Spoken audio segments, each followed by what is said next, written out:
Halo sahabatku, apa kabarnya kalian hari ini? Semoga kalian semua selalu dalam keadaan sehat walafiat dan dilimpahi kebahagiaan dimanapun kalian berada. Selamat datang kembali di channel Cerita Momo. Seperti biasa, kita akan kembali menyelami sebuah kisah yang akan mengaduk-aduk emosi, menguji kesabaran, dan mungkin membuat kita ikut gregetan. Bayangkan, di saat kita berada di titik terendah, di saat satu-satunya orang tua kita, ibu kita, sedang terbaring kritis antara hidup dan mati. Di saat kita paling membutuhkan sandaran, orang yang paling kita percaya, suami kita sendiri, justru datang bukan untuk memberi kekuatan, tapi untuk menusuk kita tepat di jantung. Dia tidak bertanya kondisi ibu kita, dia tidak memeluk kita, tapi dia justru berbisik dengan nada memaksa. Transfer aku 100 juta sekarang. Cepat. Kisah kali ini bercerita tentang sebuah sindiran pedih seorang istri yang ternyata menjadi awal dari akhir pernikahannya, dan membongkar sebuah rahasia yang jauh lebih busuk dari yang pernah ia bayangkan. Penasaran bagaimana ceritanya? Sebelum kita mulai, yuk dukung terus channel Cerita Momo agar aku semakin semangat membacakan cerita untuk kalian. Caranya gampang banget, cukup tekan tombol like untuk video ini. Bagi yang baru menemukan channel ini, jangan ragu ya, langsung tekan tombol subscribe dan nyalakan juga lonceng notifikasinya, biar kalian gak ketinggalan update cerita-cerita terbaru kita. Dan biar kita makin akrab, yuk absen dulu di kolom komentar. Tulis nama kalian, asal kota dari mana, dan jangan lupa ketik, hadir. Aku tunggu ya. Kalau sudah, yuk kita langsung masuk ke ceritanya. Suara roda berangkar yang berdecit nyaring di atas lantai linoleum, terasa mengiris-iris gendang telinga Dina. Ia berlari kecil di koridor rumah sakit yang steril, berusaha menyamai langkah cepat para perawat yang mendorong ibunya, Ibu Ika. Wajah ibunya pucat pasi, matanya terpejam, dan sebuah masker oksigen menutupi sebagian wajah ringkih itu. Aroma antiseptik yang tajam menusuk hidung Dina, membuat rasa mual bercampur panik bergejolak di perutnya. Ibu bertahan ya, Bu. Bisik Dina, lebih pada dirinya sendiri. Air mata sudah menggenang di pelupuk matanya, siap tumpah kapan saja. Semuanya terjadi begitu cepat. Baru 2 jam lalu ia masih tertawa di telepon dengan Ibu Ika, mendengarkan ibunya mengeluh soal sinetron favorit yang ceritanya semakin tidak karuan. Lalu, panggilan telepon panik dari tetangga ibunya. Ibu Ika ditemukan tergeletak di lantai dapur, memegangi dadanya. Jantung. Serangan jantung. Kini, ia berdiri gemetar di depan pintu kaca tebal bertuliskan, ICU, Intensive Care Unit. Lampu merah di atas pintu itu menyala, seolah menjadi penanda batas antara harapan dan keputusasaan. Para perawat dan seorang dokter menghilang di balik pintu itu bersama Ibu Ika, meninggalkan Dina sendirian di koridor yang dingin dan sepi. Dina merosot ke kursi tunggu berbahan logam dingin. Sendirian. Perasaan itu menghantamnya begitu keras. Ia sendirian. Di saat seperti ini, di mana seharusnya ada tangan kuat yang menggenggamnya, bahu tegap untuk bersandar. Ia meraih ponsel dari dalam tasnya dengan tangan gemetar. Layar ponsel menyinari wajahnya yang basah oleh air mata. Kontak nomor 1, Gani, suamiku. Dina menekan tombol panggil. Nada sambung berbunyi. 1 kali, 2 kali, 3 kali. Jantung Dina berdebar tak karuan, seirama dengan ketakutannya akan kondisi sang ibu di dalam sana. Panggilan itu terus berdering tanpa jawaban. Dina mematikannya, mencoba meyakinkan diri. Mungkin Mas Gani sedang di jalan. Iya, pasti macet, gumamnya. Ia mencoba lagi. Kali ini, nada sambung terdengar 5 kali, sebelum akhirnya berganti dengan suara operator yang memuakan. Nomor yang Anda tuju sedang tidak dapat menerima panggilan. Dina memejamkan mata, menahan rasa frustrasi. Kemana Gani? Dina sudah mengirim pesan singkat puluhan menit lalu saat di ambulans. Seharusnya Gani sudah membacanya. Ia mengirim pesan lagi, kali ini dengan huruf kapital semua, jari-jarinya mengetik dengan kalut. Mas Gani, angkat teleponku. Ibu kritis di Rumah Sakit Harapan. Aku butuh kamu sekarang. Cepat. Pesan terkirim. Centang 2. Tapi masih abu-abu. Belum dibaca. Dina menarik napas panjang, mencoba menekan isak tangisnya. Ia tidak boleh rapuh sekarang. Ibunya membutuhkannya. Tapi rasa sepi ini begitu menusuk. Sudah berbulan-bulan ia merasakan jarak antara dirinya dan Gani. Suaminya itu semakin sering pulang larut, semakin sering sibuk dengan ponselnya, dan semakin dingin sikapnya. Tapi Dina tidak pernah menyangka, di saat genting seperti ini pun, Gani tega mengabaikannya. Seorang dokter keluar dari ruang ICU. Dina langsung melompat berdiri, menghambur ke arah dokter parubaya yang tampak lelah itu. Dokter, Bagaimana ibu saya? Bagaimana ibu Ika? Dok, tanyanya beruntun. Dokter itu menatap Dina dengan tatapan iba. Kondisi ibu Ika sangat kritis. Kami sedang berusaha menstabilkannya. Serangannya cukup parah. Kami akan melakukan yang terbaik. Tolong banyak berdoa, Ibu Dina. Apa yang harus saya lakukan? Dok, apa saja? Untuk saat ini, tunggu di sini. Kami akan mengabari jika ada perkembangan. Nanti tolong selesaikan administrasinya di resepsionis, kata dokter itu sebelum menepuk bahu Dina pelan dan berlalu pergi. Dunia Dina terasa berputar. Administrasi. Biaya. Otaknya langsung buntu. Tabungannya dan Gani. Gani bahkan tidak bisa dihubungi. Dina kembali terduduk lemas. Air matanya akhirnya luruh tak tertahankan. Ia memeluk lututnya, menangis tanpa suara. Ia merasa menjadi manusia paling malang sedunia. Setengah jam berlalu seperti selamanya. Tiba-tiba, dari ujung koridor, sosok yang ia kenali muncul. Gani, suaminya. Rasa lega seketika menjalari hati Dina. Ia bangkit, ingin berlari memeluk Gani. Mas Gani, panggilnya lirih. Gani berjalan cepat ke arahnya. Tapi ada yang aneh. Wajah Gani memang terlihat tegang, tapi bukan tegang karena khawatir. Matanya liar menatap sekeliling, pelipisnya berkeringat, dan ia tampak gelisah. Mas, kamu dari mana saja? Ibu, Mas, Ibu. Dina mulai menangis lagi, mengharapkan pelukan hangat suaminya. Tapi Gani tidak memeluknya. Ia bahkan nyaris tidak menatap wajah Dina. Iya, aku tahu. Bagaimana kondisinya? Tanya Gani cepat, suaranya terdengar berat dan tidak sabar. Matanya sibuk melirik ke kiri dan ke kanan, seolah mencari seseorang. Dina tertegun melihat reaksi Gani. Dokter bilang kritis. Masih di dalam. Aku takut sekali, Mas. Ya, oke, potong Gani cepat. Ia melonggarkan dasi yang melilit lehernya. Tangannya yang bebas mencengkeram ponselnya erat-erat. Dina menatap suaminya, bingung. Kamu kenapa, Mas? Kamu tidak khawatir sama ibu? Tentu saja aku khawatir. Kamu pikir aku ini apa? Bentak Gani tiba-tiba, membuat Dina terlonjak kaget. Aku cuma sedang ada urusan penting juga. Dada Dina terasa sesak. Urusan penting? Urusan apa yang lebih penting daripada mertuanya yang sedang meregang nyawa di ruang Icu? Tepat saat itu, ponsel di genggaman Gani bergetar hebat. Reaksi Gani instan. Ia langsung membalikkan badan, menjauh beberapa langkah dari Dina, dan menatap layar ponselnya dengan intensitas yang menakutkan. Wajahnya yang tadi tegang kini berubah pucat pasi. Ia tidak mengangkat panggilan itu, tapi jari-jarinya terlihat panik mengetik balasan. Mas, panggil Dina pelan. Gani mengabaikannya. Ia terlihat menggigit bibir bawahnya, tampak sangat cemas. Ia seperti orang yang sedang dikejar sesuatu. Mas Gani, panggil Dina lagi, kali ini lebih keras. Gani menoleh dengan kasar. Apalagi, Dina? Aku sedang pusing. Jangan menambah bebanku. Bentakan itu terasa seperti tamparan keras di wajah Dina. Di koridor rumah sakit yang dingin, di depan pintu Icu tempat ibunya berjuang sendirian, Dina akhirnya menyadari sesuatu. Laki-laki di depannya ini, Gani, suaminya, tidak sedang bersamanya malam ini. Hati dan pikirannya ada di tempat lain. Dan entah mengapa, kecemasan Gani yang aneh itu terasa jauh lebih menakutkan daripada deru mesin di dalam ruang Icu. Dina berdiri mematung, kata-kata Gani yang dingin dan bentakannya yang kasar terasa menamparnya bolak-balik. Beban, batinnya menjerit. Urusan penting? Hatinya terasa seperti diremas. Ia menatap nanar pintu kaca Icu, tempat ibunya kini sendirian berjuang.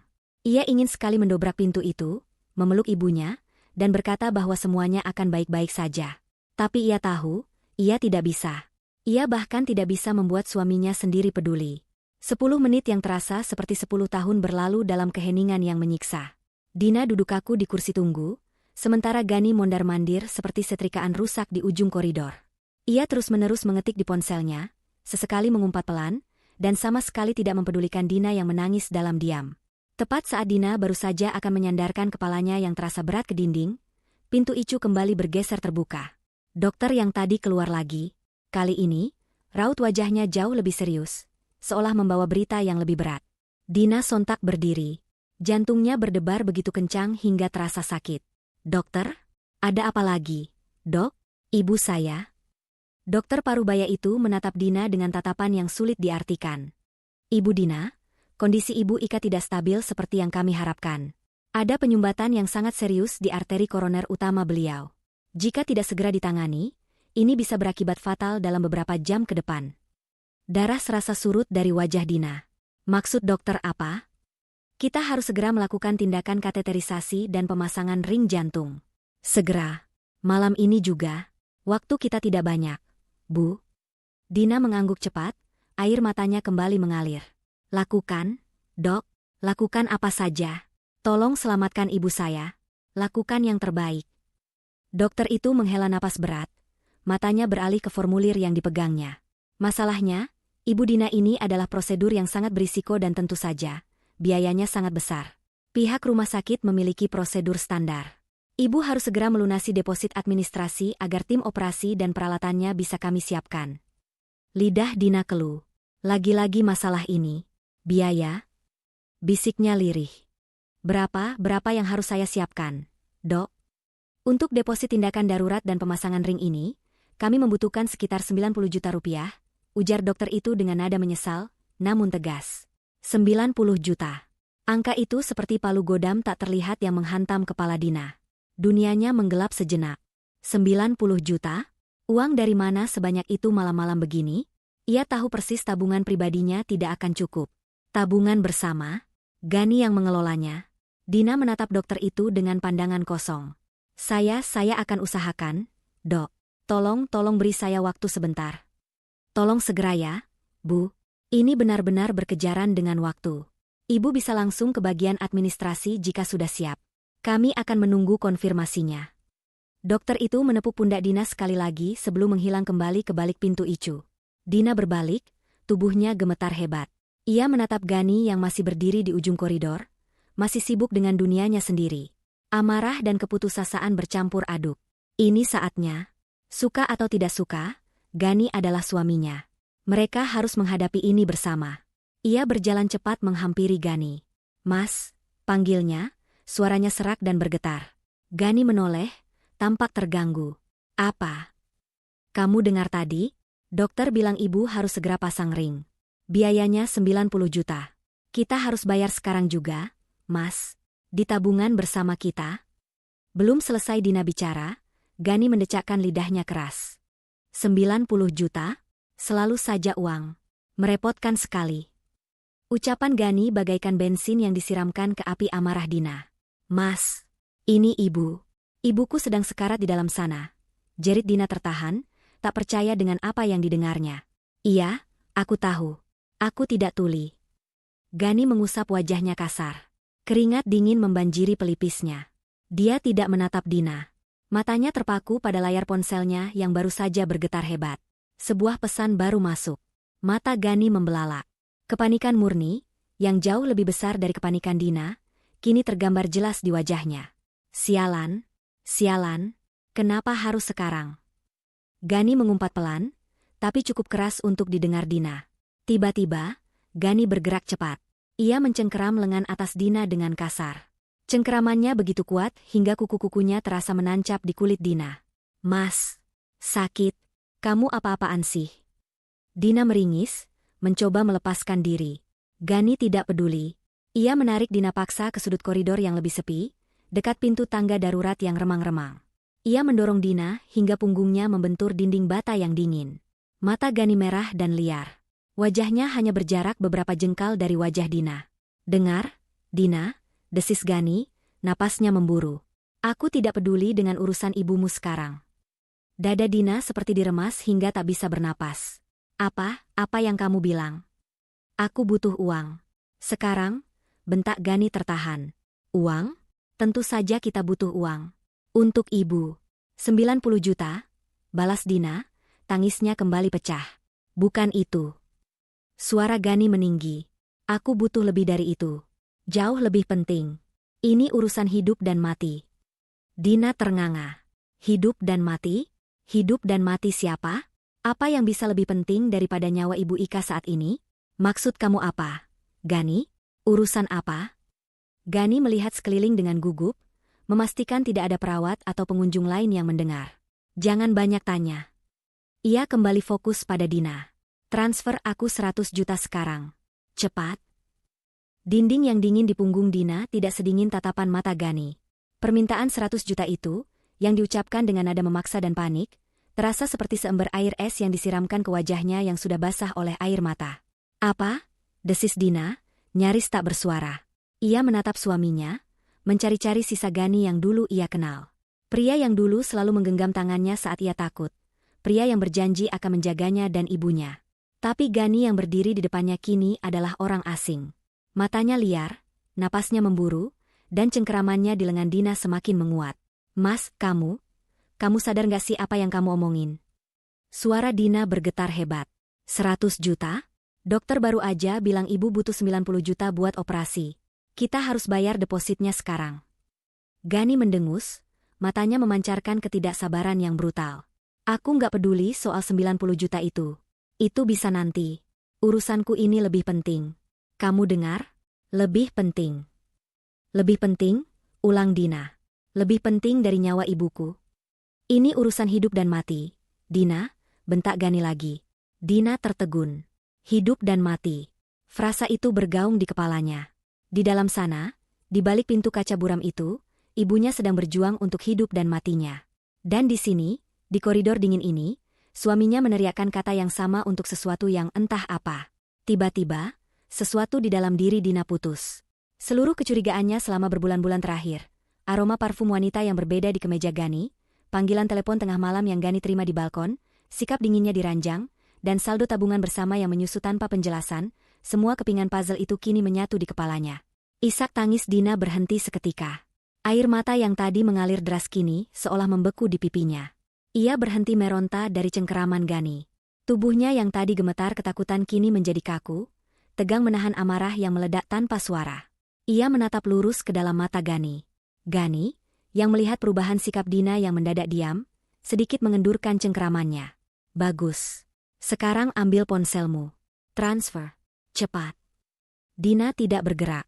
Ia hanya menatap. Tatapannya begitu dingin, begitu tajam, hingga Gani merasa tidak nyaman. 100 juta. Bisik Dina, suaranya terdengar serak dan datar. Iya, 100 juta. Kamu tuli? Desak Gani, kepanikannya kembali memuncak. Ponsel di sakunya bergetar lagi, membuatnya semakin kalut. Dina menarik napas pelan, mengumpulkan sisa-sisa kewarasannya yang hancur berkeping-keping. Tentu, katanya pelan. Gani tampak sedikit lega, mengira Dina akhirnya akan menurut. Tapi, Mas. Lanjut Dina, senyum tipis yang penuh luka terukir di bibirnya. Apa itu cukup? Kening Gani berkerut. Cukup untuk apa? Nggak usah banyak tanya. Cepat. Dina membiarkan hening menggantung di antara mereka selama beberapa detik. Ia bisa mendengar detak jantungnya sendiri yang berdentam menyakitkan. Lalu, dengan suara yang jernih dan menusuk, ia melepaskan peluru terakhirnya. Apa? 100 juta itu cukup untuk membayar wanita simpananmu yang juga sedang kritis di rumah sakit lain. Hening. Jika ada jarum yang jatuh di koridor itu, suaranya pasti akan terdengar seperti ledakan. Gani membeku. Wajahnya yang tadi tegang karena panik, kini berubah menjadi pucat pasi. Pucat seperti mayat. Matanya yang tadi liar, kini membelalak ngeri, menatap Dina seolah ia baru saja melihat hantu. Rahangnya jatuh terbuka. Cengkeramannya di lengan Dina terlepas begitu saja. Kamu. Suara Gani tercekat di tenggorokan. Ia mencoba berbicara, tapi yang keluar hanya desisan udara. Kamu tahu? Tanyanya, suaranya bergetar hebat. Gani mundur selangkah, tangannya yang bebas kini ikut gemetar. Ia menatap Dina dengan campuran rasa takut, kaget, dan tertangkap basah. Dina, yang tadinya hanya asal menembak, menggabungkan kepanikannya akan kondisi kritis sang ibu dengan kecurigaan perselingkuhannya, kini ikut terkejut. Tembakannya tepat sasaran? Sindiran pedihnya yang lahir dari keputusasaan ternyata adalah sebuah kebenaran? Ya Tuhan. Benar. Ada wanita lain. Dan wanita itu juga sedang kritis? Di rumah sakit lain? Dunia Dina jungkir balik. Rasa sakitnya kini berlipat ganda. Tapi melihat wajah Gani yang hancur lebur karena ketahuan, memberi Dina kekuatan aneh. Ia tidak lagi menangis. Yang tersisa hanyalah kebencian yang dingin membara. Gani menelan ludah dengan susah payah. Ia mengira Dina tahu segalanya. Ia mengira Dina tahu rencananya, tahu soal Rika, tahu soal rumah sakit sejahtera. Kepanikan karena dikejar waktu kini bercampur dengan kepanikan karena rahasianya terbongkar. Dina, aku bisa jelaskan. Gagap Gani. Dina tertawa. Tawa yang terdengar lebih mirip isak tangis yang kering. Jelaskan? Tidak perlu, Mas. Wajahmu sudah menjelaskan semuanya. Wajah pucat Gani adalah jawaban yang lebih jelas daripada pengakuan lisan manapun. Dalam hitungan detik, suaminya yang tadi beringas dan panik, kini terlihat seperti seorang terdakwa yang baru saja mendengar vonis mati. Ia tergagap, Dina, ini semua salah paham. Dina tertawa. Suara tawa itu terdengar asing dan menakutkan, bahkan bagi telinganya sendiri. Tawa kering yang lahir dari patah hati yang sudah tidak bisa diperbaiki lagi. Salah paham? Desis Dina. Ia melangkah maju, tatapannya yang tadi dipenuhi air mata kini mengeras seperti baja. Salah paham yang mana, Mas? Bagian mana yang salah paham? Wanita simpananmu? Atau bagian dia kritis? Gani mundur selangkah, tangannya terangkat ke depan seolah menahan serangan Dina. Dengar, aku bisa jelaskan. Tapi nanti, aku janji aku jelaskan nanti. Yang penting sekarang. Ponsel di saku celana Gani bergetar lagi.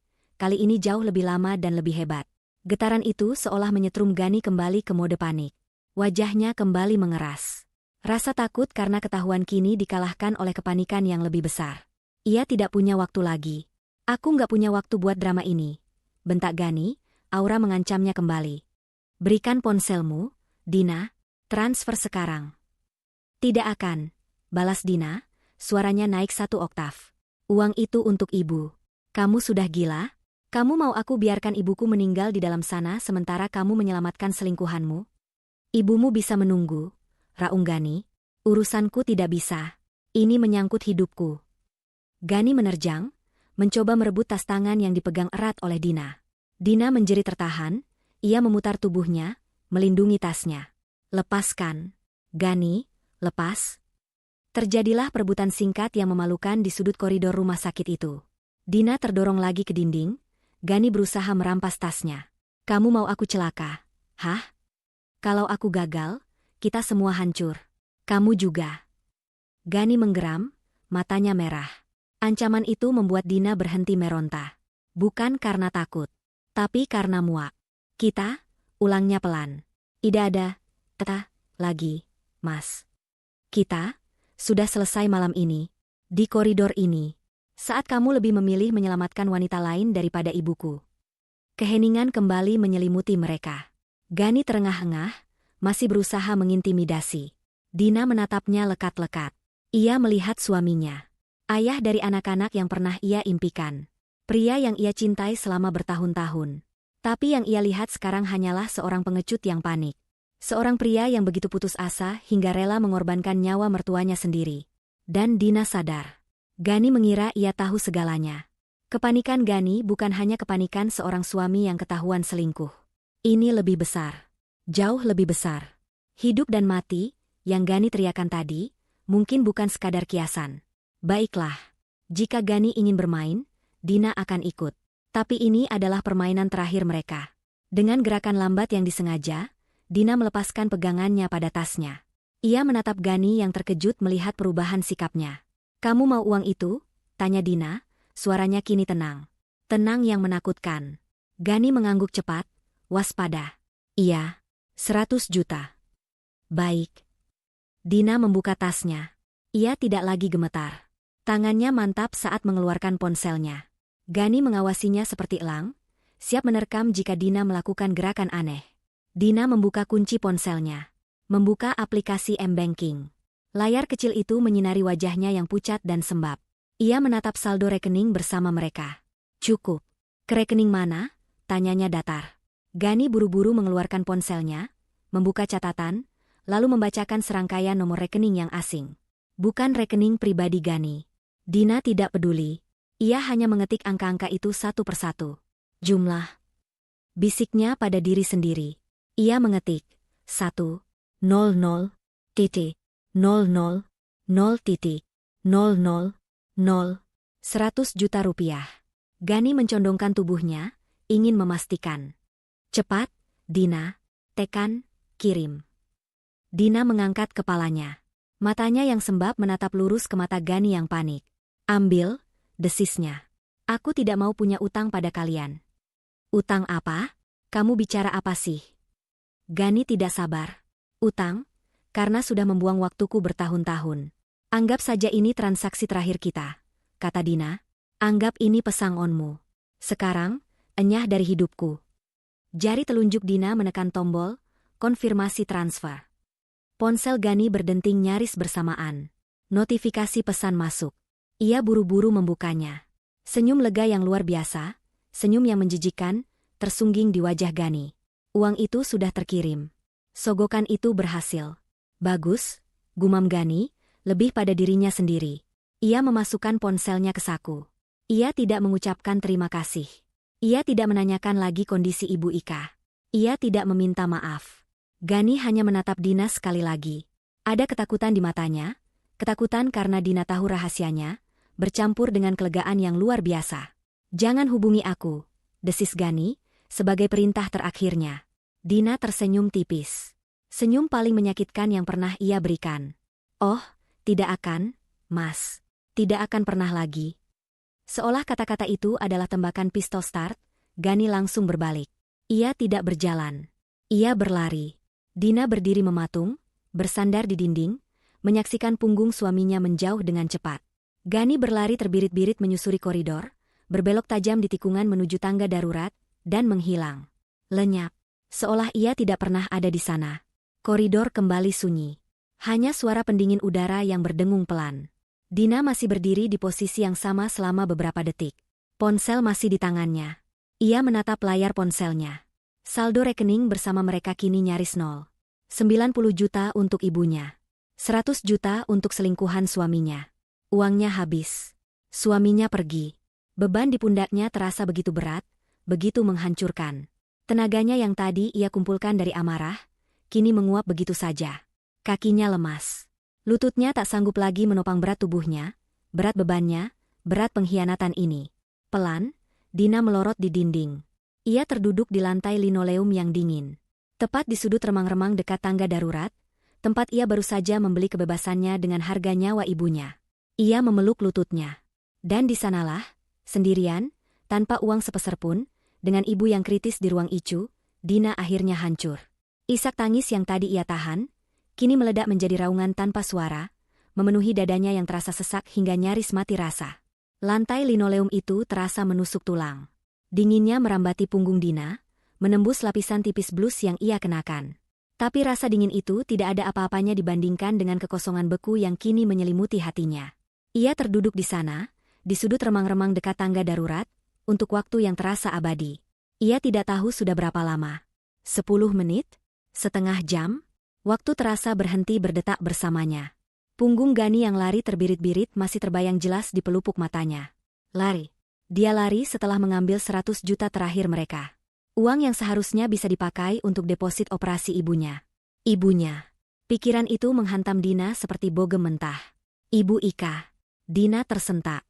Kepanikan yang tadi sempat mati suri karena syok, kini kembali meledak-ledak, jauh lebih hebat dari sebelumnya. Ibu. Bisiknya, suaranya parau karena tangisan kering. Ia mencoba bangkit. Kakinya seperti jeli, gemetar hebat. Ia berpegangan pada dinding yang dingin, memaksakan dirinya untuk berdiri. Ia tidak boleh menyerah. Ia tidak boleh kalah. Gani boleh pergi, tapi ibunya tidak boleh. Ia berjalan tertatih kembali ke depan ruang ICU. Lampu merah di atas pintu itu masih menyala. Menyala seperti ejekan. Menertawakan kebodohannya. Dina menatap pintu kaca itu dengan nanar. Di baliknya, ibunya sedang berpacu dengan waktu. Dan ia baru saja membiarkan waktu itu dicuri oleh suaminya sendiri. 90 juta. Dina merogoh ponselnya. Ia membuka aplikasi M-Banking. Saldo rekening bersamanya, Rp345.000. Gani benar-benar mengurasnya. Dina beralih ke rekening pribadinya. Rekening gaji yang jarang ia sentuh. Saldonya, Rp1.250.000. Dina ingin tertawa, tapi yang keluar hanyalah isak tangis yang lebih menyakitkan. Apa yang bisa ia lakukan dengan uang 1 juta? Membeli kain kafan? Pikiran mengerikan itu membuat perutnya mual. Ibu Dina? Sebuah suara lembut memanggilnya. Dina mendongak. Seorang perawat muda berdiri di depannya, membawa papan jalan. Ibu Dina, Bagaimana? Apakah sudah siap untuk administrasinya? Dokter menanyakan terus. Tim operasi sudah menunggu konfirmasi pembayaran. Wajah Dina memerah. Hina. Rasanya ia ingin tenggelam ke dalam lantai rumah sakit ini. Ia, seorang istri manajer, tidak punya uang untuk membayar deposit rumah sakit. Saya sedang. Dina menelan ludah, tenggorokannya tercekat. Saya sedang menunggu transfer. Suami saya sedang dalam perjalanan. Bohong. Kebohongan itu terasa pahit di lidahnya. Suaminya tidak sedang dalam perjalanan. Suaminya sedang lari menuju wanita lain. Perawat itu tersenyum maklum, meski tatapannya jelas menunjukkan ketidaksabaran. Baik, Bu. Tapi mohon dipercepat. Ya, ini menyangkut nyawa Ibu Ika. Perawat itu berlalu. Dina kembali sendirian. Kepalanya berdenyut hebat. Ia harus mencari uang. Tapi siapa? Siapa yang bisa ia hubungi tengah malam begini untuk meminjam uang 90 juta? Keluarga besarnya ada di luar kota.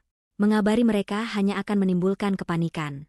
Lalu, satu nama muncul di benaknya. Satu-satunya orang yang mungkin mau mendengarkannya tanpa menghakimi. Vira. Sahabatnya sejak kuliah. Dengan jari-jari yang gemetar hebat, Dina mencari kontak Vira di ponselnya. Ia menekan tombol panggil. Jantungnya berdebar kencang. Bagaimana ia harus memulainya? Bagaimana ia harus menjelaskan kehancuran rumah tangganya dan kebutuhannya yang mendesak dalam satu tarikan napas? Halo, Din? Tumben malam-malam? Suara Vira terdengar serak, khas orang baru bangun tidur. Dina membuka mulutnya. Tapi tidak ada suara yang keluar. Yang ada hanyalah isak tangis yang tak tertahankan. Din? Halo? Dina? Kamu kenapa nangis? Suara Vira di seberang langsung terdengar panik. Kamu di mana? Kamu baik-baik aja, kan? Gani mana? Nama Gani disebut, pertahanan Dina hancur lebur. Vira? Panggilnya di sela tangis. Tolong aku, Vir, tolong. Kamu di mana? Ngomong yang jelas, Din. Aku di Rumah Sakit Harapan. Ibu kritis serangan jantung. Ya Tuhan. Oke, aku kesana sekarang.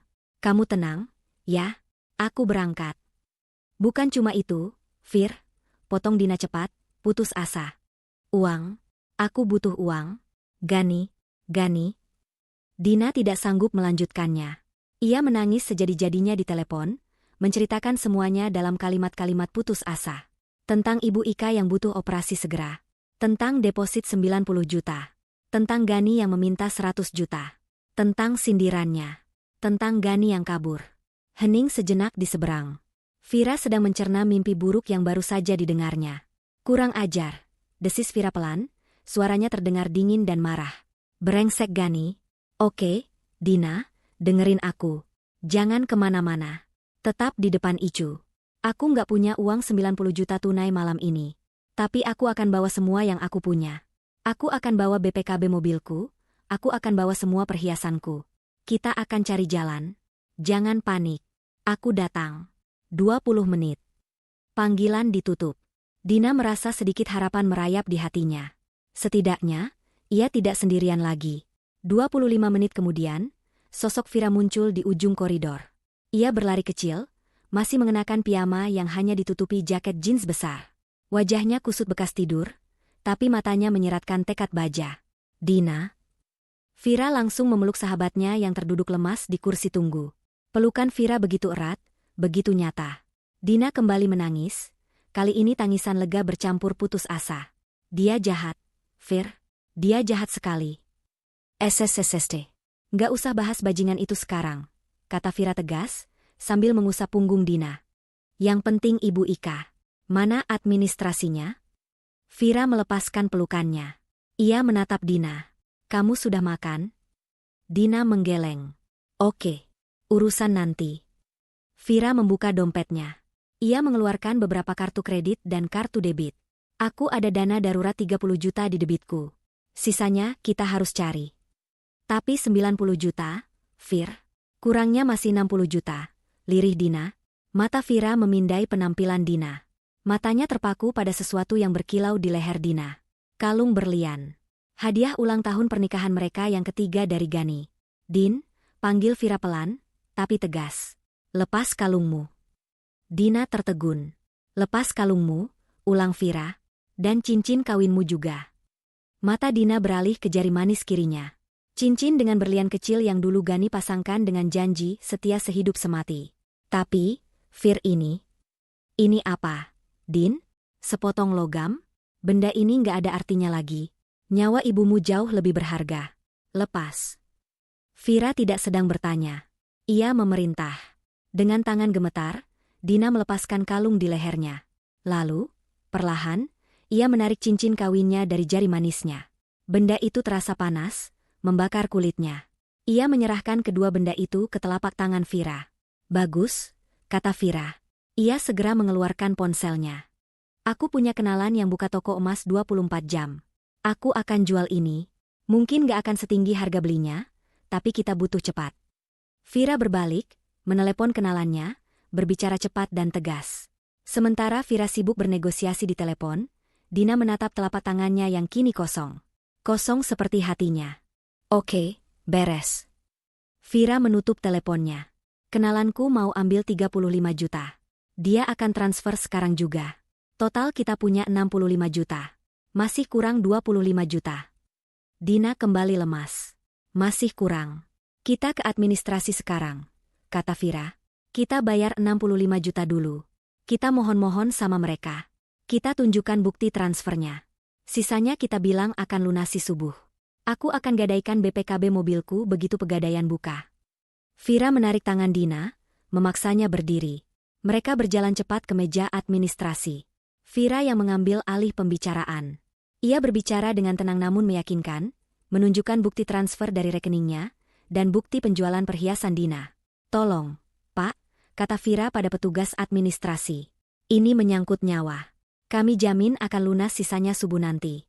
Ini KTP saya, BPKB mobil saya, silakan tahan sebagai jaminan. Petugas itu tampak ragu. Tapi melihat kesungguhan Vira dan keputusasaan Dina, ia akhirnya mengangguk setelah berkonsultasi singkat lewat telepon. Baik, akan kami proses. Silakan tanda tangani surat persetujuan operasinya, Ibu Dina. Tangan Dina gemetar saat menandatangani formulir itu. Tak lama kemudian, dokter keluar. Sudah beres administrasinya, Bu? Sudah, Dok. Sebagian besar, jawab Vira cepat. Tolong lakukan operasinya. Kami jamin lunas. Dokter itu mengangguk. Baik, kami akan siapkan ruang operasi sekarang. Beberapa menit kemudian, pintu ICU terbuka. Berangkar Ibu Ika didorong keluar oleh para perawat, menuju ruang operasi. Dina berlari kecil di sampingnya, menggenggam tangan ibunya yang dingin. Ibu bertahan ya, Bu. Dina di sini. Bisiknya. Tepat di depan pintu ruang operasi, berangkar itu berhenti. Maaf, Bu. Sampai sini saja. Mohon doanya, kata seorang perawat. Dina mencium kening ibunya sekali lagi sebelum pintu ruang operasi itu tertutup. Lampu merah di atas pintu operasi kini menyala. Dina dan Vira kembali ke kursi tunggu. Keheningan panjang menyelimuti mereka. Dia beneran pergi, Vir, bisik Dina pelan ke udara yang hampa. Dia mengambil 100 juta itu dan lari. Vira tidak berkata apa-apa. Ia hanya merangkul bahu sahabatnya. Ia tahu, malam ini masih sangat panjang. Dan pertarungan Dina baru saja dimulai. Waktu di depan ruang operasi berjalan merangkak. Seolah jarum jam ikut merasakan kelelahan dan ketegangan di udara. Lampu merah di atas pintu itu menyala seperti mata iblis yang mengawasi Dina tanpa berkedip. Vira duduk di sampingnya, menggenggam erat tangan Dina yang sedingin es. Subuh menjelang. Vira menepuk pundak Dina. Din, aku harus pergi sebentar. Pegadaian buka jam 7. Aku harus selesaikan 25 juta sisa administrasi itu. Kamu nggak apa-apa di sini sendirian? Dina, yang matanya sudah kering dan perih karena terlalu lama terjaga, hanya mengangguk pelan. Hati-hati, Vir. Terima kasih. Vira bergegas pergi, meninggalkan Dina dalam kesunyian koridor yang kini mulai diisi oleh lalu lalang perawat pergantian shift. Sendirian. Lagi. Tapi kali ini, ia tidak lagi merasa putus asa. Yang ada hanyalah rasa hampa yang aneh. Seolah semua emosinya, amarah, sedih, takut, telah terkuras habis bersama 100 juta yang Gani bawa lari. 1 jam kemudian, Vira kembali dengan wajah sedikit lega. Beres. Sudah lunas. BPKB mobilku resmi jadi jaminan. Setidaknya, Kita tidak dikejar-kejar bagian keuangan lagi. Dina tersenyum tipis. Fir, aku nggak tahu harus balas budimu gimana. Nggak usah dipikirin, potong Vira cepat. Kamu balas budi dengan cara tetap waras dan kuat. Itu aja. Tepat pukul 8 pagi, setelah hampir 5 jam yang terasa seperti 50 tahun, pintu ruang operasi akhirnya bergeser terbuka. Dokter bedah yang memimpin operasi keluar, wajahnya lelah namun profesional. Dina dan Vira sontak berdiri, jantung Dina berdebar begitu kencang seolah ingin melompat keluar dari dadanya. Keluarga Ibu Ika? Saya, Dok, saya anaknya, seru Dina. Dokter itu tersenyum tipis di balik maskernya yang diturunkan. Operasinya berjalan lancar. Kami berhasil membuka sumbatan dan memasang ringnya. Kondisi Ibu Ika saat ini stabil. Dina merasakan kakinya lemas karena lega. Air mata yang ia kira sudah kering, kini mengalir lagi. Stabil? Ibu saya selamat, Dok. Kami berhasil melewati masa kritisnya. Tapi 24 jam ke depan masih sangat penting. Beliau akan kami pindahkan kembali ke ICU untuk pemantauan intensif. Beliau masih akan dalam pengaruh bius total untuk beberapa jam ke depan. Anda bisa menjenguknya sebentar nanti setelah beliau dipindahkan. Jelas dokter itu. Dina mengatupkan kedua tangannya. Terima kasih, Dok. Terima kasih banyak. Setelah dokter itu pergi, Dina memeluk Vira erat-erat. Ibu selamat, Vir. Ibu selamat. Vira balas memeluknya. Aku tahu. Ibumu wanita kuat. Sama seperti kamu. 1 jam kemudian, mereka diizinkan masuk ke ruang ICU, satu persatu. Dina masuk lebih dulu, melihat ibunya terbaring lemah, dikelilingi berbagai mesin monitor yang berbunyi teratur, hati Dina teriris. Wajah Ibu Ika masih pucat, tapi napasnya terlihat teratur. Dina menggenggam tangan ibunya yang hangat. Ibu bertahan, ya. Dina di sini. Dina janji akan jaga ibu. Dina janji. Bisiknya. Ia mencium kening ibunya lama, menanamkan kekuatan di sana. Saat ia keluar dari ICU, Vira menatapnya dengan pandangan serius. Sekarang giliranmu, kata Vira. Maksudmu? Lihat dirimu di kaca. Kamu bau rumah sakit, rambutmu lepek, wajahmu, jangan ditanya. Kamu harus pulang. Mandi. Ganti baju. Istirahat sebentar, perintah Vira. Enggak, aku mau tunggu ibu di sini. Tolak Dina. Dina, dengerin aku. Vira memegang kedua bahu Dina. Ibumu sekarang stabil dan sedang tidur. Kamu nggak akan bisa bantu apa-apa dengan kondisi begini.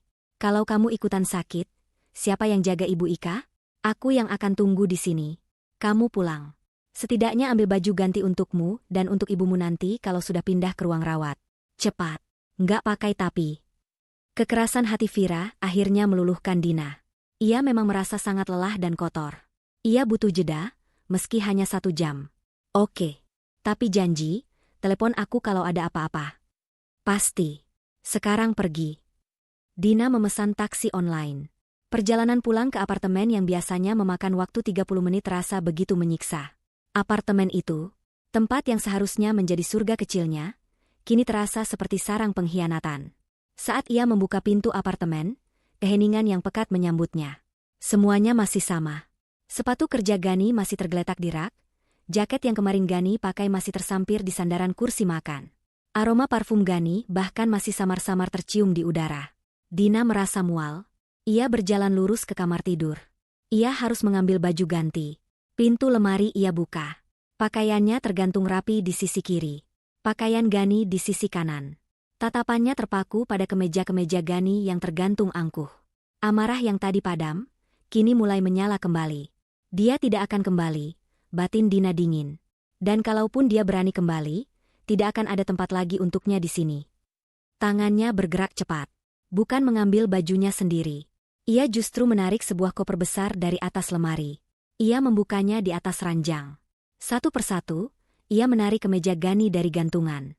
Ia mencabutnya dengan kasar, melemparkannya ke dalam koper. Celana bahan. Pakaian dalam. Dasi. Semua yang berbau Gani. Ia melakukannya dengan gerakan mekanis yang cepat, seperti robot yang dipenuhi amarah beku. Setelah lemari pakaian bersih dari barang Gani, ia beralih ke meja kerja kecil Gani di sudut kamar. Disinilah Gani sering menghabiskan waktu. Lembur, katanya. Dina membuka laci-lacinya. Laci pertama penuh alat tulis. Laci kedua penuh kabel dan pengisi daya. Lalu laci ketiga. Laci paling bawah. Laci yang Gani bilang adalah tempat dokumen penting. Biasanya terkunci. Dina menariknya. Terbuka. Gani, dalam kepanikannya, pasti lupa menguncinya. Di dalamnya, ada beberapa map dokumen. Map sertifikat rumah. Map BPKB mobil yang sedang ia pakai, mobil Vira yang digadaikan. Dan satu map tebal berwarna biru tua. Map yang belum pernah Dina lihat. Map itu tidak berlabel.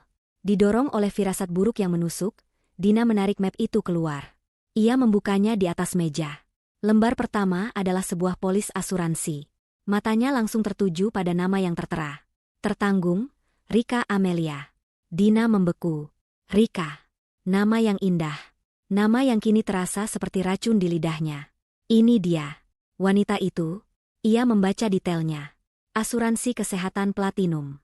Manfaat rawat inap tak terbatas di rumah sakit rekanan. Mata Dina bergerak cepat ke lembar berikutnya. Polis asuransi jiwa. Tertanggung, Rika Amelia. Nilai pertanggungan, 5 miliar rupiah, 5 miliar rupiah. Napas Dina tercekat di tenggorokan. 5 miliar. Ia gemetar saat membuka lembar detail ahli waris. Nama ahli waris, Gani Pratama. Hubungan, wali bisnis. Wali bisnis, desis Dina. Tawa kering lolos dari bibirnya. Kebohongan yang sangat rapi. Tangannya menggali lebih dalam ketumpukan dokumen di dalam map itu.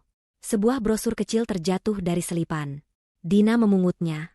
Logo di halaman depan itu membuatnya nyaris pingsan. RS Sejahtera. Pusat Medis Eksklusif Jakarta Selatan. Rumah sakit yang berbeda. Rumah sakit yang bukan tempat ibunya dirawat. Kepala Dina berputar hebat. Ia terduduk di kursi kerja Gani. Kepingan-kepingan puzzle itu kini berjatuhan di depan matanya. Rika. Gani. Asuransi jiwa 5 miliar. RS Sejahtera. Dan 100 juta. Ya Tuhan. Bisik Dina. Sindiran pedihnya tadi malam. Wanita simpananmu kritis di rumah sakit lain. Itu benar. Semuanya benar. Gani memintanya 100 juta. Panik. Hidup dan mati, katanya. Dina menatap polis asuransi jiwa itu lagi. 5 miliar. Sebuah pikiran yang sangat gelap dan mengerikan mulai terbentuk di benak Dina. Uang 100 juta itu, Gani panik karena Rika, kritis, di RS Sejahtera. Dia bukan mau menyelamatkan Rika. Bisik Dina pada ruangan yang kosong. Dia. Dina menggenggam erat dokumen-dokumen itu. Ini bukan lagi sekadar perselingkuhan dan pencurian uang. Ini jauh lebih busuk. Ini adalah rencana kejahatan yang sangat terencana. Dan sindirannya tadi malam mungkin telah menggagalkan, atau justru mempercepat, sesuatu yang jauh lebih mengerikan. Sementara Dina terduduk lemas di apartemennya, menatap nanar dokumen-dokumen di tangannya, Gani Pratama sedang membasuh wajahnya di wastafel toilet mewah. Keringat dingin terus membanjiri pelipisnya, bukan karena kelelahan fisik, melainkan karena adrenalin yang bercampur ketakutan. Dia tidak berada jauh dari Rumah Sakit Harapan. Hanya berjarak sekitar 15 kilometer, di sebuah rumah sakit yang sangat berbeda. RS Sejahtera. Lobi rumah sakit ini tidak berbau antiseptik yang menusuk. Sebaliknya, aroma kopi premium dan alunan musik instrumental lembut menyambut siapa saja yang masuk. Lantainya terbuat dari marmer mengkilap, bukan linoleum kusam. Stafnya berseragam rapi seperti kru hotel bintang 5. Ini adalah rumah sakit untuk kalangan elit. Gani baru saja keluar dari bilik toilet, tempat ia akhirnya berhasil mentransfer 100 juta rupiah yang ia dapat dari Dina. Bukan ke rekening pribadinya. Langsung ke rekening tujuan. Jantungnya masih berdebar kencang.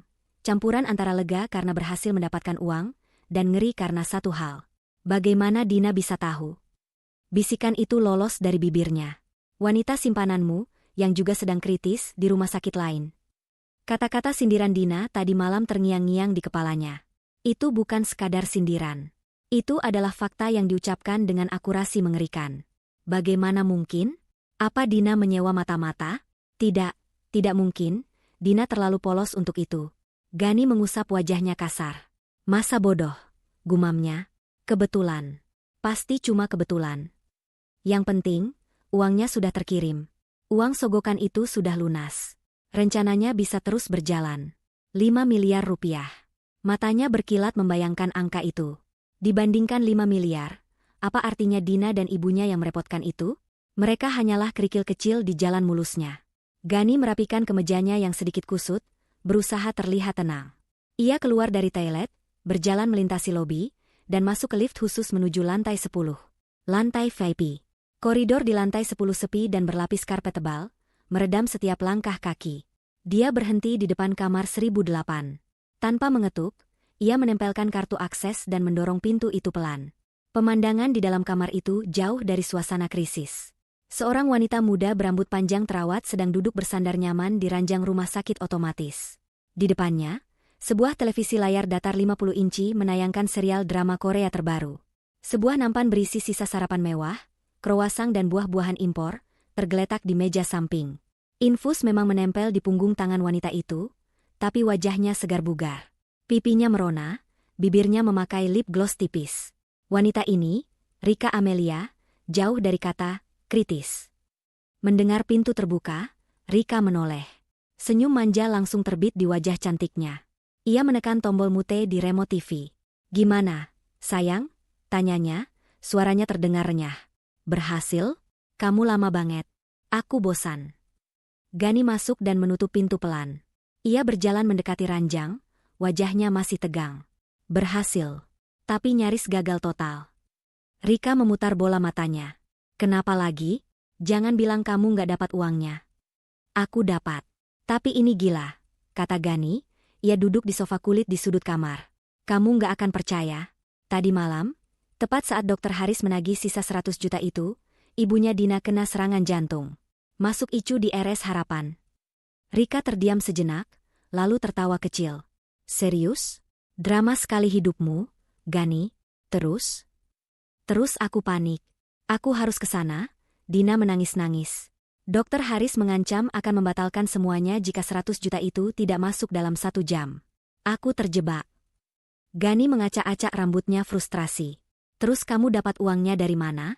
Kamu kan bilang rekeningmu sudah kamu bekukan semua untuk persiapan ini," selidik Rika. "Dari Dina," jawab Gani pelan. Rika mengangkat alisnya. "Wow, kamu memalak istrimu sendiri? Di saat ibunya sedang kritis? Jahat sekali kamu, sayang. Aku suka." Gani tidak membalas pujian itu. Pikirannya masih tertuju pada sindiran Dina. "Bukan itu masalahnya, Rika.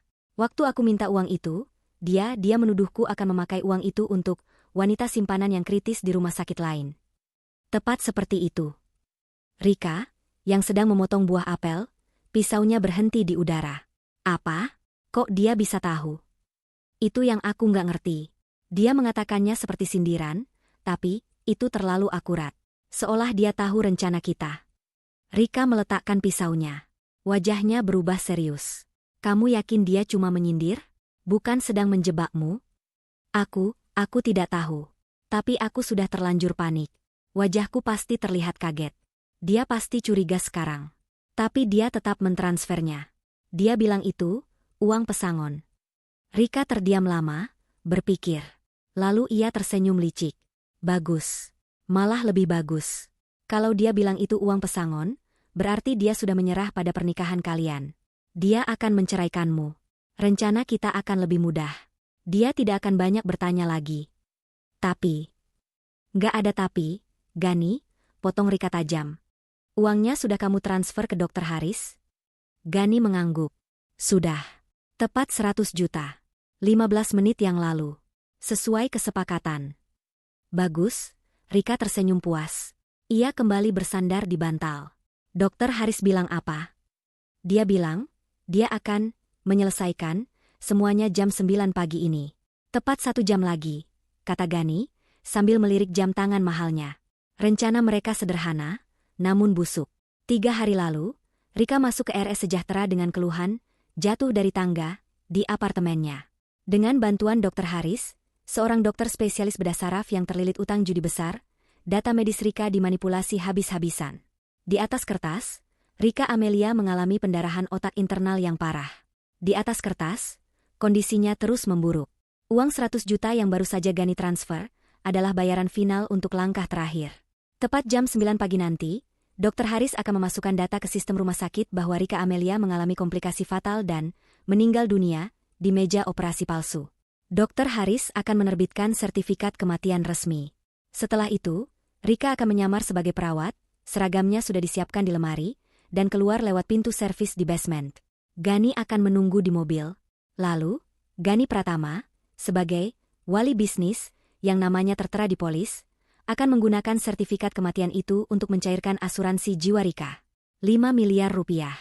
Kasihan sekali istrimu itu. Rika terkekeh, membuyarkan lamunan Gani. Pasti dia sekarang sedang bingung mencari uang untuk ibunya. Setelah tabungannya kamu kuras. Tapi 100 juta itu nggak ada apa-apanya dibanding 5 miliar yang akan kita dapat. Gani. Rika menarik-narik selang infusnya. Ah, aku benci ini. Tanganku pegal sekali. Kapan aku bisa lepas ini? Sabar, kata Gani, kini lebih tenang. Rencana sudah berjalan. 1 jam lagi. Setelah Dr. Haris mengumumkan kematianmu, secara resmi, kita bebas. Kita langsung ke bandara, ke Eropa.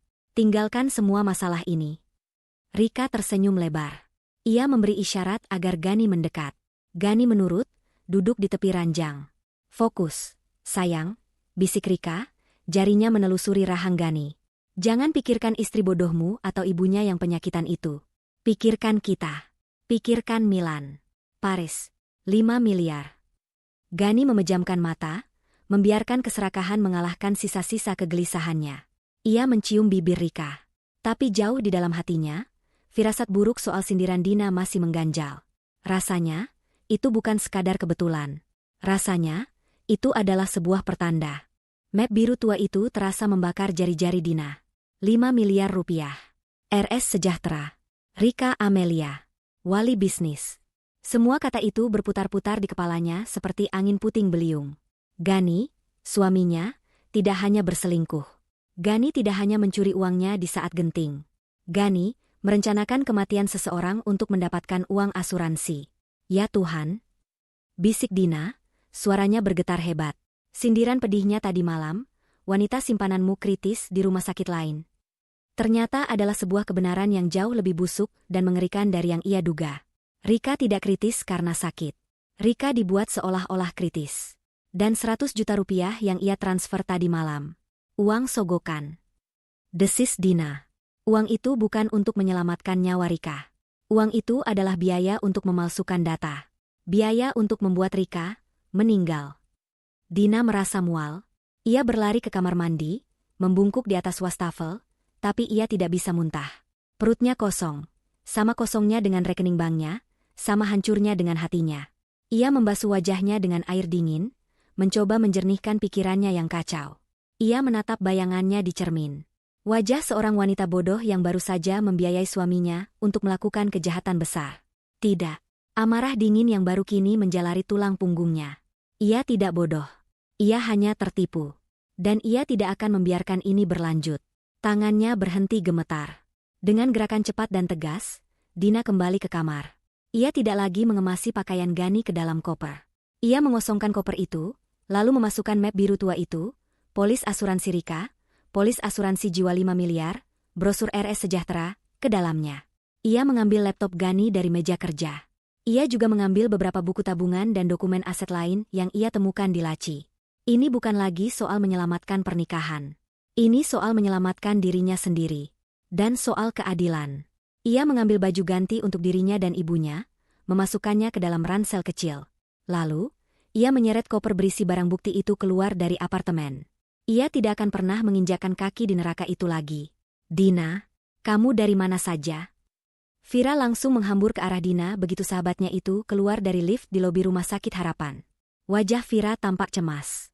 Vir, kita harus bicara, kata Dina, suaranya datar dan dingin. Ia menarik Vira ke sudut lobi yang sepi, di dekat kafe kecil yang belum buka.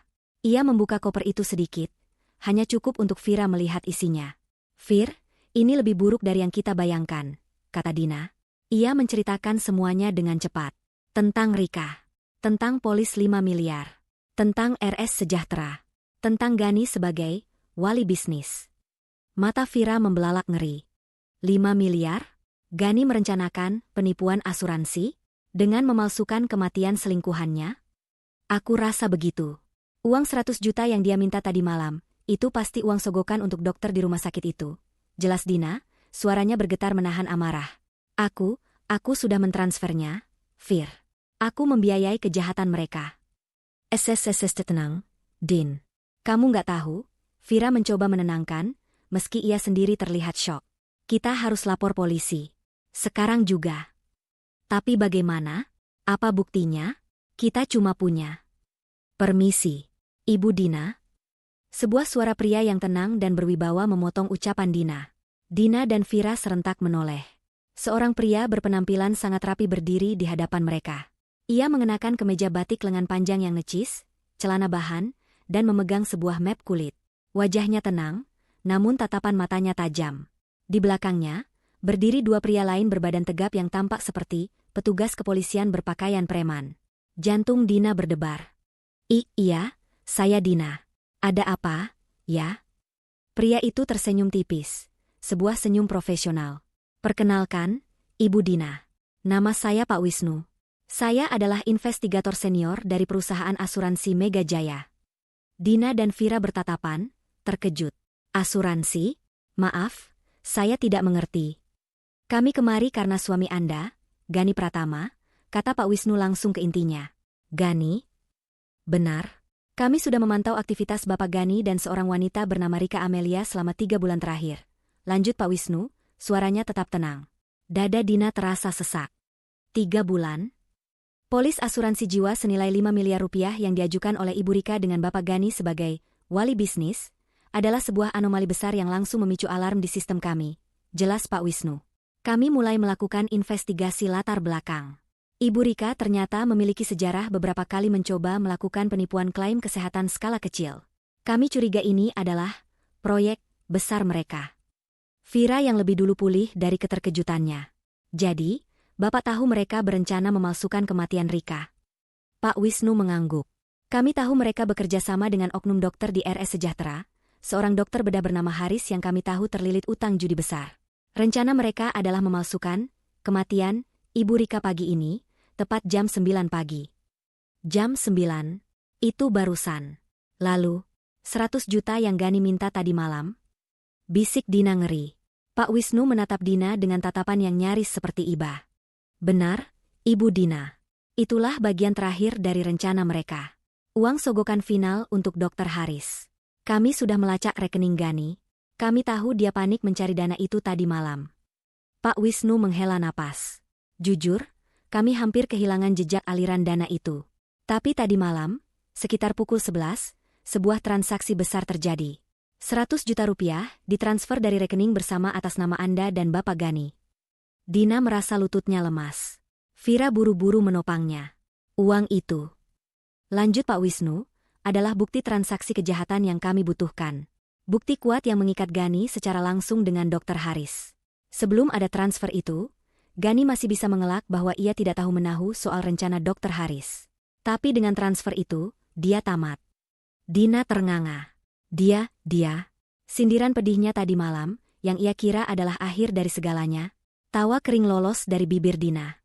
Jadi, saat saya mentransfer uang itu padanya, saya sebenarnya sedang menjebaknya. Anda memberinya tali untuk menggantung dirinya sendiri.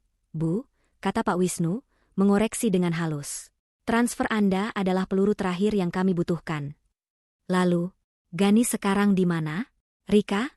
Tanya Dina, suaranya meninggi. Pak Wisnu melirik jam tangannya.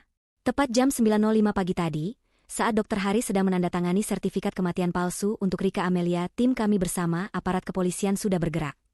Mereka, Bapak Gani Pratama, Ibu Rika Amelia, dan Dr. Haris, ketiganya ditangkap di kamar VIP 1008 RS Sejahtera. Bapak Gani ditangkap saat sedang memegang seragam perawat, yang rencananya akan dipakai Ibu Rika untuk melarikan diri. Dunia Dina terasa berhenti berputar. Ditangkap. Gani ditangkap. Semua drama tadi malam. Kepanikannya. Tangisannya. Perjuangannya mencari uang 90 juta untuk ibunya. Rasa sakit hatinya karena diselingkuhi. Semuanya ternyata adalah bagian dari skenario kejahatan yang lebih besar. Dan sindirannya, yang ia lontarkan karena patah hati, secara tidak sengaja telah menjadi kunci yang membongkar segalanya. Dunia Dina miring. Ia bersumpah lantai lobi rumah sakit Harapan itu bergoyang di bawah kakinya. Telinganya berdengung. Ditangkap. Gani ditangkap. Rika ditangkap. Dr. Haris ditangkap. Ditangkap saat sedang memegang seragam perawat. Kata-kata Pak Wisnu, yang diucapkan dengan nada tenang dan profesional, terasa lebih memekakan daripada bentakan Gani di koridor semalam. Vira, menyadari kaki sahabatnya lemas, buru-buru menopang tubuh Dina. Duduk, Din. Duduk dulu. Vira membimbing Dina ke kursi tunggu terdekat. Jadi, Gani dia? Dina tidak sanggup menyelesaikan kalimatnya. Pak Wisnu berjongkok sedikit di depan Dina, menyamakan tinggi matanya. Dua petugas di belakangnya berdiri waspada, mengamati sekitar. Ibu Dina, Anda baru saja lolos dari sesuatu yang sangat buruk, kata Pak Wisnu pelan, nadanya kini sedikit melembut. Bapak Gani tidak hanya merencanakan penipuan asuransi. Jika mereka berhasil kabur dengan 5 miliar, Anda dan Ibu Ika akan ditinggalkan begitu saja. Anda mungkin juga akan ikut terseret, dituduh terlibat dalam utang piutang yang ia buat. Dina menatap kosong ke depan. Transfer 100 juta Anda tadi malam. Lanjut Pak Wisnu, membuat kami bisa menangkap basah mereka tepat pada waktunya. Saat uang itu masuk ke rekening Dr. Haris, itu adalah sinyal, lampu hijau, bagi mereka untuk mengeksekusi rencana kematian Ibu Rika. Dan itu juga lampu hijau bagi kami untuk bergerak. Dina memejamkan mata. Kepalanya berdenyut hebat. Tadi malam, koridor itu, wajah Gani yang panik. Ini urusan hidup dan mati, Dina. Wajah pucat pasinya saat mendengar sindiran Dina. Kamu tahu? Tawa kering dan getir lolos dari bibir Dina. Kini ia sadar. Gani panik bukan hanya karena ketahuan selingkuh. Gani panik karena mengira Dina, istrinya yang ia anggap polos dan bodoh, telah membongkar seluruh rencana kriminalnya. Gani mengira Dina adalah seorang dalang yang jenius, padahal Dina hanyalah seorang istri yang patah hati yang asal bicara. Ironi yang begitu kejam. Saya tidak tahu, bisik Dina, lebih pada dirinya sendiri. Saya hanya menyindir. Saya kira dia panik karena saya tahu dia selingkuh. Saya tidak tahu soal semua ini. Justru karena itulah Anda selamat, Bu, kata Pak Wisnu. Insting Anda yang terluka, yang melontarkan kata-kata itu, secara tidak sengaja telah menyelamatkan Anda. Dina teringat sesuatu. Ia tersentak, menatap Vira lalu kembali ke Pak Wisnu. Koper, seru Dina. Saya menemukan ini di apartemen. Ia bangkit, sedikit limbung, dan membuka koper yang ia seret dari apartemen. Ia menunjukkannya pada Pak Wisnu. Map biru polis asuransi Rika yang 5 miliar dan brosur RS Sejahtera, kata Dina, tangannya gemetar menunjuk barang-barang bukti itu. Saya menemukannya di laci kerja Gani. Mata Pak Wisnu melebar sedikit. Senyum profesionalnya kini berubah menjadi senyum lega yang tulus. Ia menatap kedua petugas di belakangnya, yang langsung mengangguk paham. Ibu Dina ini luar biasa, kata Pak Wisnu. Kami memang sudah melacak polis-polis ini secara digital, tapi memiliki dokumen fisiknya ini akan sangat memperkuat kasus kami. Ini menyegel nasib mereka di pengadilan. Salah satu petugas mengambil alih koper itu dengan hati-hati. Kami perlu mengambil keterangan resmi dari Anda, Ibu Dina. Tapi tidak sekarang, kata Pak Wisnu. Saya lihat kondisi Anda masih terguncang. Dan prioritas Anda adalah ibu Anda. Ia mengeluarkan sebuah kartu nama dari dompetnya dan menyerahkannya pada Dina. Ini kartu saya. Hubungi saya jika Anda sudah siap. Atau jika Anda membutuhkan sesuatu. Tim hukum kami juga akan membantu Anda mengurus proses perceraian dan pembagian aset. Kami pastikan Bapak Gani tidak akan bisa menyentuh hak Anda sepeser pun. Dina menerima kartu nama itu dengan tangan gemetar. Saya harus bagaimana? Tanya Dina lirih. Pertanyaan itu ditujukan pada Vira, pada Pak Wisnu, pada dunia. Untuk sekarang, kata Vira, mengambil alih, suaranya tegas. Kamu fokus pada Ibu Ika.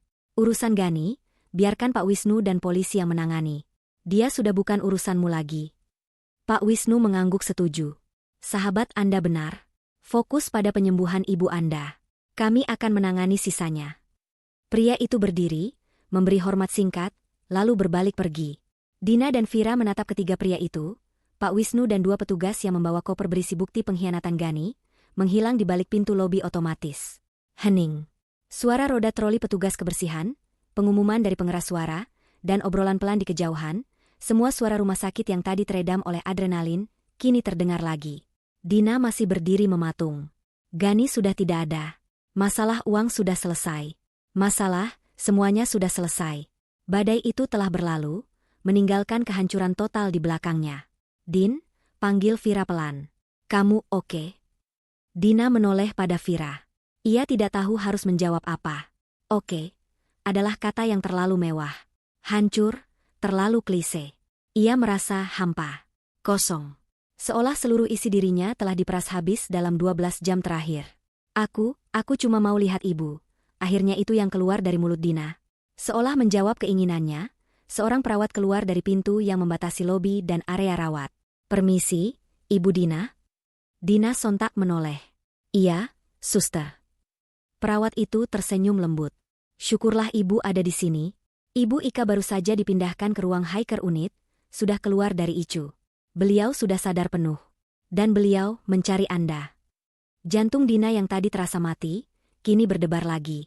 "Ibu Ika sadar. Ibu Ika mencarinya. Saya ke sana sekarang." Dina bergegas, Vira mengikutinya dari belakang. Mereka menyusuri koridor, melewati ICU, menuju ruang HCU yang tidak terlalu intimidatif. Dina berhenti di depan pintu kamar 302. Ia menarik napas dalam-dalam. Ia baru saja selamat dari badai terbesar dalam hidupnya. Tapi kini, ia harus menghadapi tatapan mata ibunya. Ia mendorong pintu itu pelan. Di dalam, di atas ranjang yang bersih, Ibu Ika terbaring. Wajahnya masih pucat, tapi matanya terbuka. Mata yang selalu teduh itu kini menatapnya dengan penuh kerinduan. "Dina?" Suara Ibu Ika terdengar lemah dan serak. Tapi itu adalah suara terindah yang Dina dengar hari ini. Dina menghambur ke sisi ranjang, air matanya kembali tumpah. Kali ini, tangis kelegaan. Ibu sudah bangun? Syukurlah." Dina menggenggam tangan ibunya yang hangat. Ibu Ika tersenyum tipis. Tangannya yang bebas terangkat, mengusap pelan pipi putrinya yang basah. "Kamu kok pucat sekali, sayang?" bisik Ibu Ika. "Kamu pasti capek sekali jaga ibu, ya?" Dina menggeleng cepat. "Enggak, Bu, enggak apa-apa." Ibu Ika menatap sekeliling ruangan dengan pandangan sedikit bingung. Ia lalu kembali menatap Dina. "Gani mana, Din? Dari tadi ibu nggak lihat dia. Apa dia lagi cari makan?" Pertanyaan sederhana yang paling Dina takuti. Dunia Dina berhenti berputar sekali lagi. Bagaimana ia harus menjelaskan neraka yang baru saja ia lalui pada ibunya? Pada ibunya yang baru saja selamat dari serangan jantung mematikan? Dina menatap mata ibunya yang jernih, yang hanya memancarkan kekhawatiran seorang ibu pada putrinya. Dina menelan ludah. Ia memaksakan sebuah senyuman. Senyuman paling berat dan paling palsu dalam hidupnya. "Mas Gani, lagi ada urusan mendadak." "Bu, penting sekali." "Bohong Dina," suaranya bergetar. "Ibu jangan banyak pikiran dulu, ya. Yang penting ibu sehat. Dina di sini. Dina janji akan jaga ibu." Dina menunduk, mencium tangan ibunya, menyembunyikan matanya yang kembali dipenuhi air mata. Kebohongan itu terasa seperti duri di tenggorokannya. Gani memang sedang ada urusan. Urusan dengan jeruji besi. Udara di ruang sidang pengadilan negeri terasa pengap dan berat. Dina duduk tegak di kursi barisan depan, diapit oleh Vira di sisi kirinya. Ia tidak lagi mengenakan pakaian kusam beraroma rumah sakit. Hari ini, ia mengenakan blus batik berwarna cerah, rambutnya dipotong sebahu, dan wajahnya, meski tanpa riasan berlebih, memancarkan ketenangan yang dingin. Di seberang ruangan, di kursi pesakitan, duduk 3 sosok yang telah mengubah hidupnya selamanya. Gani, Rika, dan Dr. Haris. Semuanya mengenakan rompi tahanan berwarna oranye mencolok. Gani terlihat hancur. Wajahnya yang dulu tampan kini kuyu, brewoknya tumbuh tak terurus, dan lingkaran hitam di bawah matanya menunjukkan kurang tidur yang kronis. Selama persidangan, ia tidak pernah sekalipun berani menatap mata Dina. Ia hanya menunduk, seolah lantai keramik lebih menarik daripada masa depannya yang suram. Rika, di sampingnya, berbeda. Wajah cantiknya masih ada, tapi kini dipenuhi kebencian. Ia menatap Dina dengan tatapan menusuk, seolah semua ini adalah salah Dina, seolah Dinalah yang telah merebut 5 miliar darinya. Dan Dr. Haris, pria itu hanya pasrah, bahunya merosot, menerima nasibnya. Menjatuhkan vonis. Suara hakim ketua bergema di ruangan yang sunyi. Jantung Dina berdebar, tapi bukan karena takut. Ini adalah debaran terakhir. Kepada terdakwa Gani Pratama, atas tindak pidana konspirasi penipuan asuransi, pemalsuan dokumen, dan pencucian uang, dengan hukuman penjara selama 12 tahun. Palu diketuk 1 kali. Kepada terdakwa Rika Amelia, atas tindak pidana turut serta dalam konspirasi penipuan asuransi dan pemalsuan data, dengan hukuman penjara selama 8 tahun. Palu diketuk lagi. Kepada terdakwa Haris Gunawan, atas tindak pidana pemalsuan dokumen dan penyalahgunaan wewenang profesi, dengan hukuman penjara selama 6 tahun. 3 ketukan palu yang bergema itu bukan hanya menutup kasus kriminal. Bagi Dina, itu adalah ketukan palu yang secara resmi mengakhiri pernikahannya. Saat para terdakwa digiring keluar, Rika tiba-tiba berteriak ke arah Dina, "Kamu akan menyesal. Kamu tidak akan pernah bahagia." Dina tidak bergeming. Ia hanya menatap Rika dengan tatapan iba. Vira menggenggam tangannya erat. Dina tidak menyesal. Yang ia sesali hanyalah mengapa ia butuh waktu begitu lama untuk sadar. Sore itu, suasana di rumah kontrakan kecil yang baru Dina sewa terasa hangat. Jauh dari kemewahan apartemennya dulu, tapi di sini, damai. Ibu Ika, yang kini sudah jauh lebih sehat, duduk di teras belakang, merajut syal sambil menikmati teh hangat. Bekas operasinya sudah sembuh total. Wajahnya kembali merona, tidak lagi sepucat mayat seperti di koridor rumah sakit malam itu. Dina keluar membawa sepiring pisang goreng. "Masih panas, Bu. Hati-hati." Ibu Ika tersenyum, mengambil sepotong. "Enak sekali, kamu yang masak." "Iya, dong. Belajar dari resep ibu," canda Dina, duduk di kursi rotan di samping ibunya. Mereka terdiam sejenak, menikmati semilir angin sore. "Sudah selesai sidangnya?" tanya Ibu Ika pelan. Dina mengangguk. "Sudah, Bu. Semuanya sudah selesai." Kebohongan Dina di rumah sakit hari itu tidak bertahan lama. Setelah Ibu Ika cukup kuat, Dina menceritakan semuanya. Perlahan. Dari A sampai Z tentang Gani. Tentang Rika. Tentang penipuan 5 miliar. Tentang 100 juta yang Gani rampas. Ibu Ika menangis. Tapi bukan karena sedih Gani di penjara. Ia menangis karena putrinya harus melalui neraka itu sendirian. 12 tahun, kata Dina pelan. "Dia dihukum 12 tahun, Bu." Ibu Ika meletakkan rajutannya. Ia meraih tangan putrinya.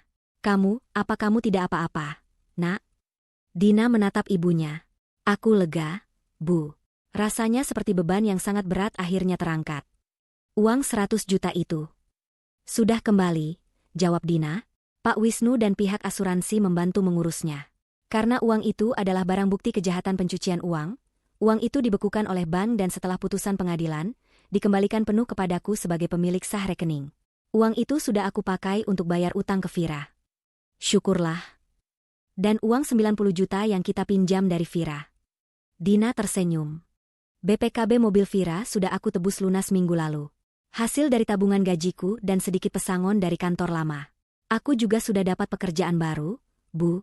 Staf administrasi biasa di perusahaan furnitur. Gajinya tidak seberapa, tapi cukup untuk kita berdua." Ibu Ika mengusap kepala putrinya. "Ibu bangga sekali sama kamu. Kamu kuat." Dina menyandarkan kepalanya di bahu ibunya. "Aku kuat karena ada ibu." Terdengar suara pagar dibuka. "Permisi." Paket pisang goreng datang. Vira muncul dengan cengiran lebarnya, membawa sekantong besar martabak. "Aku bawa martabak keju. Kita rayakan hari kebebasan." "Kamu ini," omel Ibu Ika pura-pura, "bawa makanan terus, nanti Dina tambah gemuk." "Biarin, Tante. Biar bahagia." Vira tertawa, duduk bergabung dengan mereka. Dina memandang kedua wanita terpenting dalam hidupnya. Ibunya yang pulih, dan sahabatnya yang setia. Harta karunnya yang sesungguhnya. Malam harinya, setelah Ibu Ika tertidur, Dina berdiri di balkon kecil kamarnya, menatap bulan. Ia teringat lagi malam itu. Malam terpanjang dalam hidupnya. Koridor rumah sakit. Kepanikan. Wajah Gani. Dan sindiran itu. "Apa itu cukup untuk membayar wanita simpananmu yang juga sedang kritis di rumah sakit lain?" Dina tersenyum tipis pada dirinya sendiri di kegelapan. Kata-kata itu, yang ia lontarkan karena amarah dan patah hati, ternyata adalah sebuah kebenaran yang tak ia sadari. Sebuah sindiran yang, ironisnya, menjadi kunci pembuka segalanya. Sindiran yang membuat Gani panik dan mengira Dina tahu segalanya. Sindiran yang membuat Gani tetap melanjutkan transfer, yang akhirnya menjadi bukti kuat bagi Pak Wisnu. Itu adalah sindiran terakhirnya. Dia tidak perlu lagi menyindir. Dia tidak perlu lagi menahan amarah. Mulai hari ini, hidupnya adalah miliknya. Ia akan berbicara dengan jujur, hidup dengan jujur, dan bahagia dengan jujur. Dia tidak lagi menanti Gani. Dia kini adalah Dina. Utuh, bebas, dan baru. Pesan moral. Intuisi seorang wanita yang terluka seringkali lebih tajam dari bukti manapun. Terkadang, di balik sindiran yang paling pedih, tersimpan sebuah kebenaran yang tak terduga, kebenaran yang pada akhirnya akan membebaskan kita.